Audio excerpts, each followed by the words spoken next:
Hi friends, welcome to Ramya's kitchen. ఈరోజు మనము ఎంతో టేస్టీ అండ్ ఎమ్మీగా ఉండేటటువంటి గుత్తి వంకాయ కూర ఎలా చేయాలో మనము నేర్చుకుందాం. రాయలసీమ స్పెషల్ గుత్తి వంకాయ. ఈ వంకాయ కూరని మనము రోటీ, చపాతీ, రైస్తో కూడా తినడానికి ఎంతో టేస్టీగా ఉంటుంది. ముందుగా మనము స్టవ్ ఆన్ చేసుకొని పల్లీలు వేయించుకోవాలి.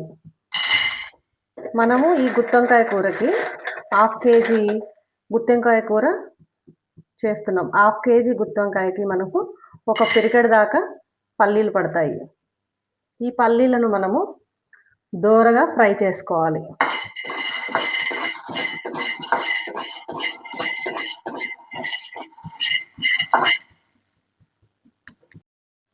పల్లీలు దోరగా వేగిన తర్వాత ఇందులోకే మనము 1½ స్పూను జీలకర్ర, ఒక హాఫ్ స్పూను మెంతులు యాడ్ చేసుకొని బాగా ఫ్రై చేసుకోవాలి.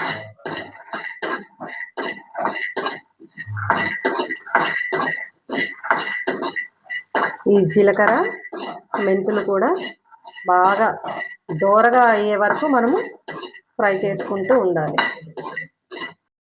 ఇలా ఈ పల్లీలు, జీలకర్ర, మెంతులు బాగా ఫ్రై అయిన తర్వాత వీటిని మనము పక్కన తీసి పెట్టుకోవాలి. ఇప్పుడు ఇదే బాండీలోకి ఒక పిరికెడు ఎండుమిర్చి వేసి మనము దోరగా ఫ్రై చేసుకోవాలి. ఈ ఎండుమిర్చిని కూడా మనము దోరగా ఫ్రై చేసుకోవాలి.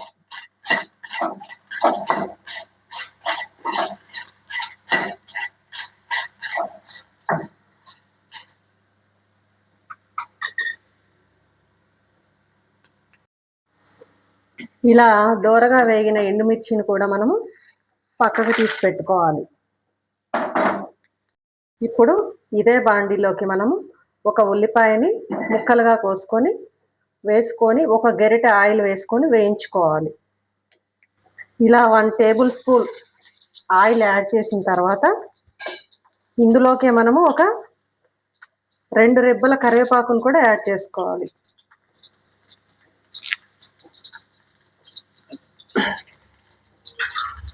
ఈ ఉల్లిపాయలు, కరివేపాకును కూడా మనము లైట్గా ఫ్రై చేసుకోవాలి.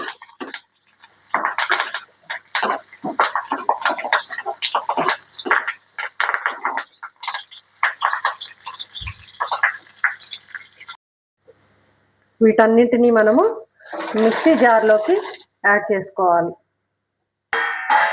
ఇందులో మనము పల్లీలు, జీలకర్ర, మెంతులు, ఎండుమిర్చి ఫ్రై చేసుకున్న వాటన్నిటిని మనము మిక్సీ జార్లోకి యాడ్ చేసుకోవాలి. వీటితో పాటు మనము ఇందులోకే కొద్దిగా ఉప్పుని కూడా యాడ్ చేసుకోవాలి.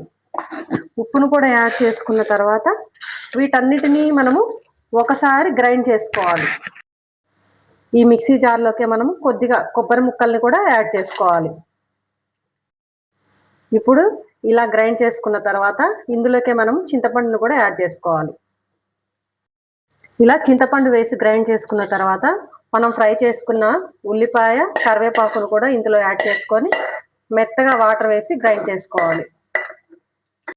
ఇప్పుడు మనం ఈ వంకాయల్ని కాడలు చిన్నగా కట్ చేసుకొని 4 పీసెస్గా కట్ చేసుకోవాలి.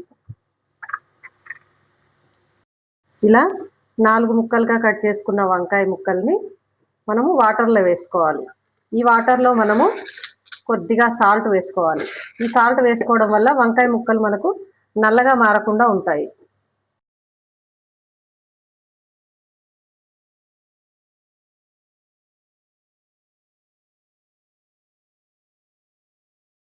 ఇలా మనము ఉప్పు వాటర్లో బాగా కడుక్కున్న వంకాయల్ని మొత్తం నీరు లేకుండా తీసి ఒక ప్లేట్లోకి ఇలా పక్కన పెట్టుకోవాలి. ఇలా కట్ చేసుకున్న వంకాయ ముక్కలకి మనం ముందుగా ప్రిపేర్ చేసుకున్నటువంటి ఈ మసాలాను అంతటిని మనము ఈ వంకాయ ముక్కల్లోకి స్టఫ్ చేసుకోవాలి. ఇలా ఒక్కొక్క వంకాయని ఇలా ఓపెన్ చేస్తూ చూసుకుంటూ పుచ్చులు ఏమైనా ఉన్నాయని చెక్ చేసుకొని ఈ మసాలా గుజ్జునంతటిని మనము ఈ వంకాయల్లోకి ఫిల్ చేసుకోవాలి.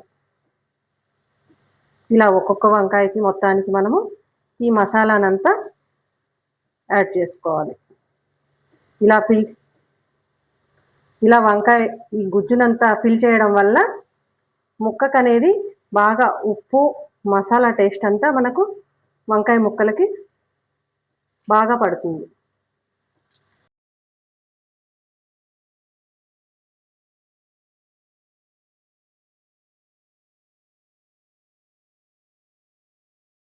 ఇలా వంకాయలకు అన్నిటికీ మనము మసాలాను స్టఫ్ చేసుకొని పక్కన పెట్టుకోవాలి. ఇప్పుడు మనము వేరొక కడాయిని పెట్టుకొని స్టవ్ ఆన్ చేసుకోవాలి. ఈ కడాయి బాగా హీట్ అయిన తర్వాత ఇందులోకి మనము 3 గంటల ఆయిల్ని యాడ్ చేసుకోవాలి. 3 కర్రీ గంటలు 3 గరిటెల ఆయిల్ని మనము యాడ్ చేసుకోవాలి. ఈ ఆయిల్ బాగా హీట్ అయ్యే వరకు వెయిట్ చేయాలి. ఆయిల్ బాగా హీట్ అయిన తర్వాత మనము ఇందులోకి ఉల్లిపాయ ముక్కల్ని యాడ్ చేసుకోవాలి. ఈ ఉల్లిపాయ ముక్కలు ఇలా ఎర్రగా వేగిన తర్వాత మనము ఇందులోకి ఒక 1/2 టీ స్పూన్ అల్లం వెల్లుల్లి పేస్ట్ వేసుకోవాలి. అల్లం వెల్లుల్లి పేస్ట్ వేసిన తర్వాత దీన్ని కూడా లైట్గా గోల్డెన్ బ్రౌన్ కలర్లోకి వచ్చే వరకు మనము బాగా ఫ్రై చేసుకోవాలి.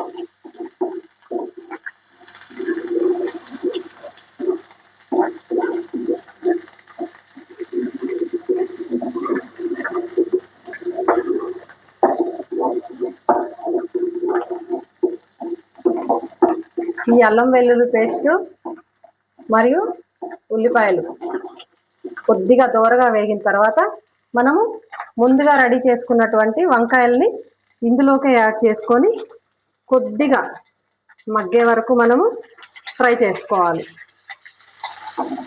ఇలా వంకాయ ముక్కలు ఆయిల్లో ఫ్రై అవ్వడం వల్ల త్వరగా ఉడికి టేస్టీగా కూడా ఉంటుంది. ఇందులోకే మనము ఒక 1/2 టీ స్పూన్ పసుపును కూడా యాడ్ చేసుకొని కొద్దిగా కలుపుకోవాలి.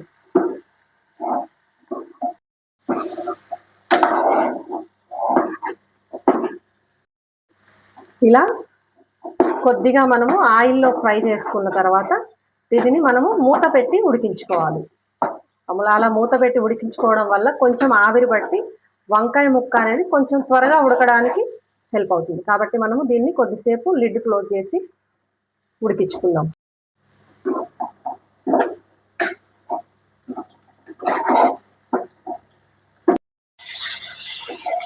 ఇది ఇలా ఫ్రై అయిన తర్వాత ఇందులోకి మనము మిగిలిన మసాలానంతా కూడా యాడ్ చేసేసుకుందాం. మనం వంకాయ ముక్కల్లో స్టఫ్ చేయగా మిగిలిన మసాలానంతా కూడా ఇందులోకి యాడ్ చేసేసుకుందాం. యాడ్ చేసుకున్న తర్వాత దీనిని కూడా ఒక 2 మినిట్స్ ఇలాగే ఆయిల్లో మగ్గనివ్వాలి.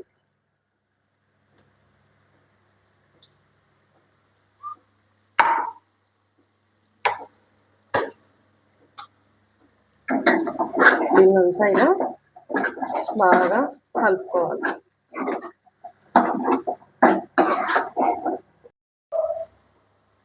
ఈ మసాలా అంతా కూడా ఇలా బాగా ఆయిల్లో ఫ్రై అయిన తర్వాత మనము ఇందులోకి కావలసినంత వాటర్ని యాడ్ చేసుకోవాలి.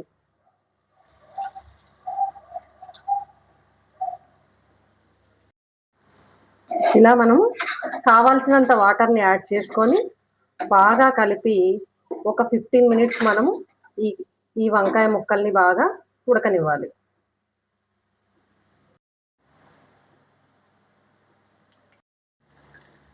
ఇలా వంకాయ ముక్కలన్నీ బాగా ఒక 20 మినిట్స్ ఉడికేంత వరకు ఉంచుకున్న తర్వాత ఇందులోకి మనము 1 స్పూను ధనియాల పొడి యాడ్ చేసుకుందాం. 1 స్పూన్ ధనియాల పొడితో పాటు ఒక చిటికెడంతా చెక్క లవంగాల పౌడర్ కూడా యాడ్ చేసుకోవాలి. ఇలా చెక్క లవంగాల పౌడరు ధనియాల పొడి యాడ్ చేసిన తర్వాత ఒక్కసారి మనం చిన్నగా ఇలా కలుపుకోవాలి. ఈ చెక్క లవంగాల పొడి ధనియాల పొడి వేసుకున్న తర్వాత మళ్ళీ ఒక 5 మినిట్స్ పాటు మనము కూరను లో ఫ్లేమ్లో కుక్ చేసుకోవాలి. చూసారు కదా ఈ గొత్తి వంకాయ కూర ఎలా కలర్ఫుల్గా ఉందో. మళ్ళీ ఒకసారి ఇందులోకి మనం ఏమేం మసాలాలు యాడ్ చేసుకున్నామో ఒకసారి తెలుసుకుందాం. ఈ అర కేజీ గుత్తి వంకాయ కర్రీకి మనము ఒక గుప్పెడు పల్లీలు, ఒక 1 టీ స్పూన్ జీలకర్ర, 1/2 టీ స్పూన్ మెంతులు వేసి బాగా దోరగా వేయించుకున్న తర్వాత ఒక పిరిగడు ఎండుమిర్చి బాగా ఫ్రై చేసుకొని, ఒక ఉల్లిగడ్డను కూడా మనము ఆయిల్లో ఫ్రై చేసుకొని, అందులోనే కొంచెం కరివేపాకు వేసుకొని ఫ్రై చేసుకున్న తర్వాత ఈ పదార్థాలన్నింటినీ మనము మిక్సీ జార్లోకి వేసుకొని అందులోనే చింతపండు మరియు ఉప్పు కూడా యాడ్ చేసుకొని ఇవంతా మనం ఫైన్గా గ్రైండ్ చేసుకొని మెత్తగా పేస్ట్ లాగా చేసుకోవాలి. ఆ గ్రైండ్ చేసుకున్న మిక్చర్లో వాటర్ కూడా యాడ్ చేసుకొని మెత్తగా మనము పేస్ట్ చేసుకోవాలి. ఆ పేస్ట్ అంతటిని మనము వంకాయ ముక్కలకి పట్టించుకున్న తర్వాత మనం ఇలా కర్రీ ప్రిపేర్ చేసుకోవాలి. ఇలా ఈ వంకాయ ముక్కలన్నీ బాగా ఉడికిన తర్వాత మనము ఇందులోకే ఫైనల్గా కొత్తిమీర యాడ్ చేసుకుంటే వేడి వేడి కమ్మని గుత్తి వంకాయ కూర మనకు రెడీ అయిపోతుంది. ఈ వంకాయ కూర మనకి రొట్టెలోకి కానీ, రైస్లోకి కానీ, కలర్ రైస్లోకి కానీ అన్నిటిలోకి కూడా చాలా టేస్టీగా ఉంటుంది. ఇలా ఫైనల్గా కొత్తిమీర చల్లుకొని మనము స్టవ్ ఆఫ్ చేసుకుంటే మనకు వేడి వేడి గుత్తి వంకాయ కూర రెడీ అవుతుంది. ఈ వీడియో కనుక మీకు నచ్చినట్టయితే లైక్ చేయండి, షేర్ చేయండి, కామెంట్ చేయండి. కొత్తగా కనుక మీరు మన ఛానల్ని చూస్తున్నట్లయితే సబ్స్క్రైబ్ చేసుకోండి. Thank you for watching.